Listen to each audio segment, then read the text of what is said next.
انسان کو دکھ بھی آتے ہیں، بیماریاں بھی آتی ہیں، اپنوں بیگانوں کی طرف سے اس کو تلخیوں کا بھی سامنا کرنا پڑتا ہے، تو اس موقع پر آپ کی زبان کوئی ایسا جملہ نہ کہے جو اللہ کی ناراضگی کا سبب ہو۔ غم تو پہنچتا ہے اور غم سے انسان متاثر بھی ہوتا ہے، یہ تو نہیں ہے کہ ایک تکلیف پہنچے۔ غالب نے کہا تھا روئیں گے ہم ہزار بار کوئی ہمیں ستائے کیوں، تو جب سینے میں دل ہے تو کوئی دکھ دے گا تو دکھی ہوگا، دل بے چین ہوگا۔ تو فرمایا کہ جب تکلیف پہنچے تو مدد کس سے طلب کرو؟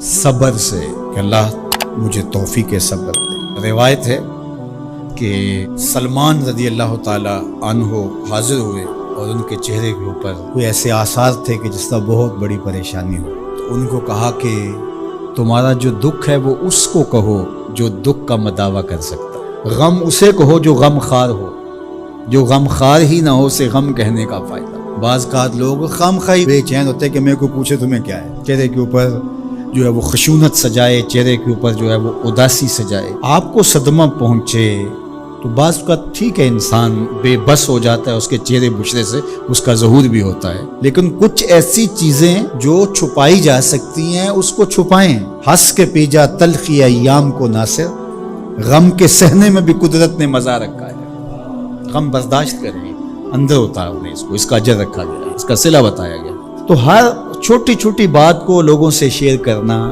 یہ نہیں، ٹھیک ہے کبھی آپ کوئی ایسی بات ہو آپ کر بھی سکتے ہیں، لیکن ہر وقت جو ہے وہ اکتائے ہوئے رہنا اور میں پریشان ہوں، میں پریشان ہوں، میں دکھی ہوں، میں دکھی ہوں، تو کیا وہ دکھ ختم ہو جائے گا؟ لوگ مہندی سجائیں گے تیرے لہو سے، لوگ مہندی سجائیں گے تیرے لہو سے، زخم دل کے نہ دکھاؤ کسی کو۔ لوگ تو اس سے طرح مذاق بھی اڑائیں گے، اور جب تم ہنستے ہو تو زمانہ تمہارے ساتھ ہنستا ہے، اور جب تم روتے ہو تو زمانہ تمہارے ساتھ نہیں روتا۔ اس لیے یہ آنسو بڑے قیمتی ہیں، وہی بہاؤ جہاں شان کریمی موتی سمجھ کے چن لے۔ یوں ضائع نہ کرو، یوں ان کو برباد نہ کرو، لوگوں کے سامنے رسوا نہ کرو اپنے آپ کو۔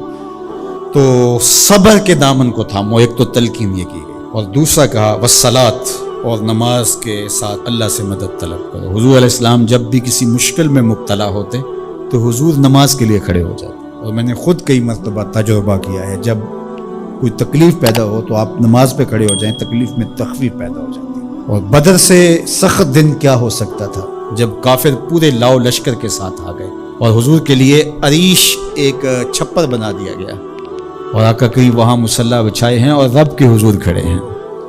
مشکل کے وقت جب کوئی سبب نہ رہے تو اس کے حضور آ جاؤ، وہ تمہاری ضرورتوں کا کفیل ہے۔ وَإِنَّهَا لَكَبِيرَةٌ إِلَّا عَلَى الْخَاشِعِينَ، اور یہ بہت بھاری ہے نماز پڑھنا اور صبر کرنا، لیکن جو اللہ کا خوف سینے میں پالنے والے لوگ ہیں، رکھنے والے لوگ ہیں، ان کے لیے مشکل ہے۔ بچے کو صبح اٹھائیں آپ نماز کے لیے تو وہ اٹھتا ہی نہیں ہے، بار بار کہہ کے اس کو اٹھانا پڑتا ہے، اور اس نے سوات کی سیر کے لیے جانا ہو اور دوستوں کو ٹائم دیا ہو، تہجد کے وقت ہی تیار ہو کے بیٹھ جاتا ہے۔ اس کا مطلب ہے کہ اس کو نماز کا شوق نہیں ہے، اس کا شوق تھا، جس کا شوق تھا اس کے لیے اٹھنا بھاری نہ ہوا۔ میرے والد گرامی سے کسی نے کہا جی جاگ نہیں آتی، تو فرمانے لگے صبح منڈی جانا ہو تو جاگ آ جاتی ہے، کچہریوں میں تاریخ ہو تو یاد آ جاتی ہے۔ منڈی جانا یہ تمہاری بدنی ضرورت ہے، بچوں کے پالنے کے لیے، اپنی ضرورت کے لیے۔